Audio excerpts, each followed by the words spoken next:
Hello and welcome to In Conversation with WLV Doctoral College. I'm Dr. Deborah Curitin and I work in researcher development at the University of Wolverhampton. I'm Dr. Ben Hannigan, I'm Director of the Doctoral College.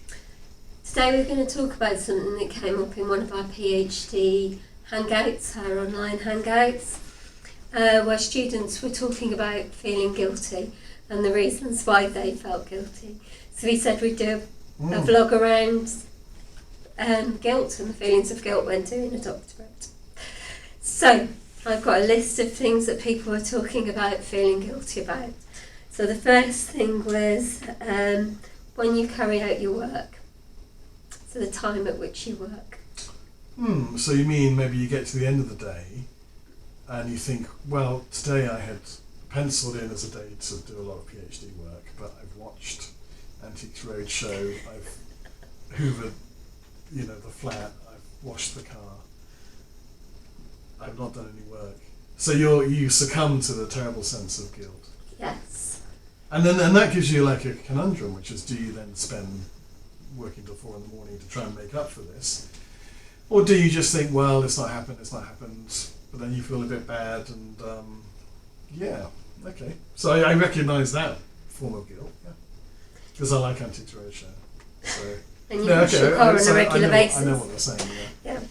So I think there is guilt about deciding that you're going to do work on a particular day that you don't, or that you're going to complete a particular so many pages of a thesis or read so many papers and you don't. Or that, for some people they're not working 9 till 5 on their PhDs if they're a full-time student, or they might be working 11 till 7 or 12 till 8 or whatever. Yeah, okay. I guess the problem is, in a way, that sometimes people confuse hard work with smart work. So that person that was washing the car, hoovering, watching TV, could have spent, 6-8 hours working very hard, but perhaps not really achieving that much. Whereas if you sort of work fairly smartly, you can achieve really quite a bit if you know what you need to do and the goals are realistic. And, sometimes you have a PhD researcher who will meet with their supervisor and they know that they spent all month, really putting the hours in, really working hard, but there may not be very much to show for it because they think that a PhD is about working hard. I mean, the assumption is you work hard, but it's also how you work. So in a way, you shouldn't feel guilty necessarily because you haven't done 8 hours of solid graft. I think, further to what you were saying, is it's often about setting targets, and how you actually get to that target can be up to you, because not everybody's wired to sit down and work for 6 or 8 hours. It could therefore be just a matter of a realistic series of expectations and of a timetable, than necessarily thinking if I sit for 6 to 8 hours I will complete chapter 2, because that really may not be the case. So it's about using your time wisely, not beating yourself up if you've not met those targets that you set yourself. If you have a day off and you don't get a lot done, maybe that's okay because you're resting your mind. You might be reflecting while you're washing the car. So you might be making links between the data that you've collected and theory, or links between certain aspects of your data as you're doing something different. So it's maybe thinking about working how you're working, but that might be working in a different way. But as long as you're not doing that every day, you're okay. I mean, at the same time, guilt can be a motivating factor, can't it? I mean, if you know that you're behind and you've got a deadline coming up to submit something to your supervisor or an annual progress review, that guilt can motivate you to do it.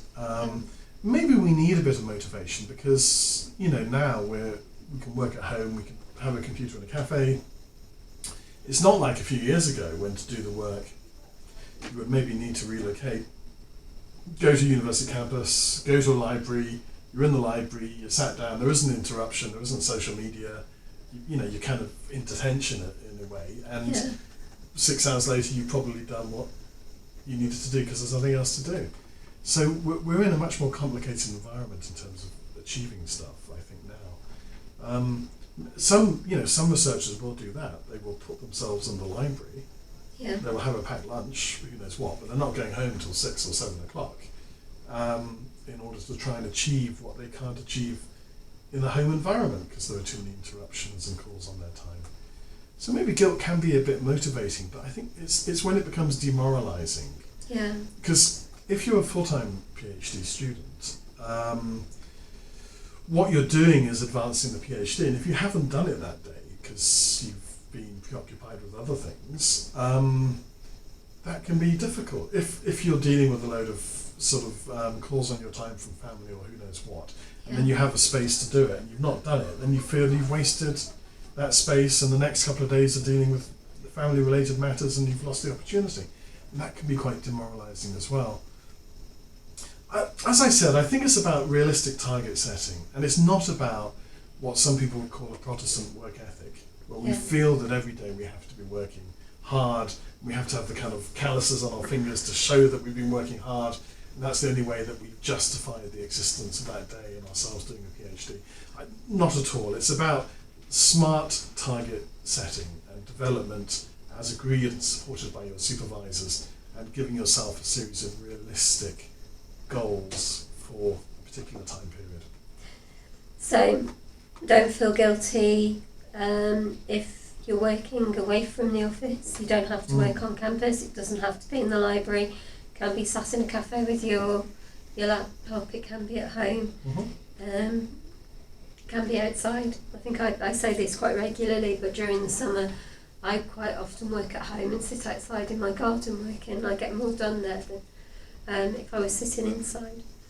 Some of the other areas of where people were talking about feeling guilty is when they're on holiday and they're not working. Some people won't go on holiday without dragging 50 books with them to continue the PhD surreptitiously. And that's not a good idea, because all you're doing is getting tired, so you do have to give yourself breaks from your doctorate. I think I've talked in another blog about the fact that I didn't, and it didn't really do much for my health. So, taking regular breaks is a really good idea, and we say that you should treat your doctorate like a job and take holidays as if you would be if you're working. We wouldn't expect you to work 12 hours a day every day and not take any holidays. So, and another area people were talking about feeling guilty was, when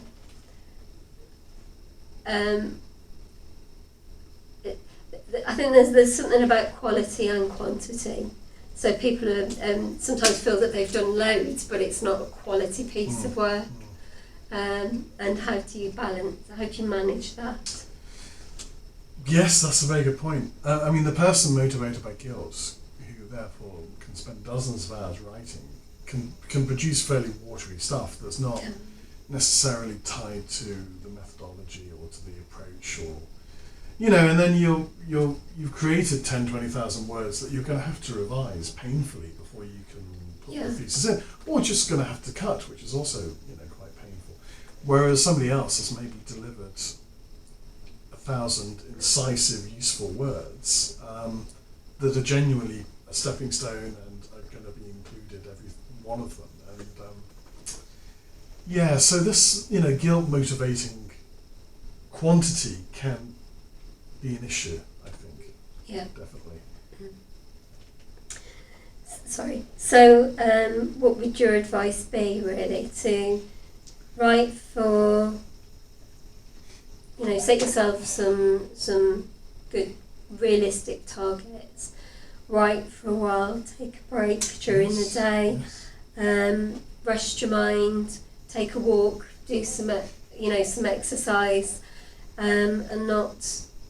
Try and drag every last bit of effort out of your body before you leave the library. I mean, all those interruptions you can do. I mean, you can start doing some work for an hour, then you can hoover, do another hour, then wash the car, do another hour, then watch Antiques Roadshow. I mean, you can actually strike quite a good balance. Yeah. But I mean, nobody is going to work effectively, continuously across the 3 or 4 years or longer of their PhD. Yeah. We can't expect researchers to do that. You can't expect yourself to do that. And you know, there'll be times when it simply is not working well. You're not producing the stuff you need to produce, and maybe it's smarter not to try and to wait to a moment when you're in a more creative, better frame of mind, and to do it then. I think, to my mind, you've got to develop an awareness of, in all kinds of factors, what works for you, whether it's, as you say, to work in the garden or the cafe, or you've got to pay a lot of attention to your environment and your rest levels, and when you're ready to do it and when you're not ready to do it. And you're not a 9 to 5 shift manager of yourself, I think, but you need a much more nuanced approach.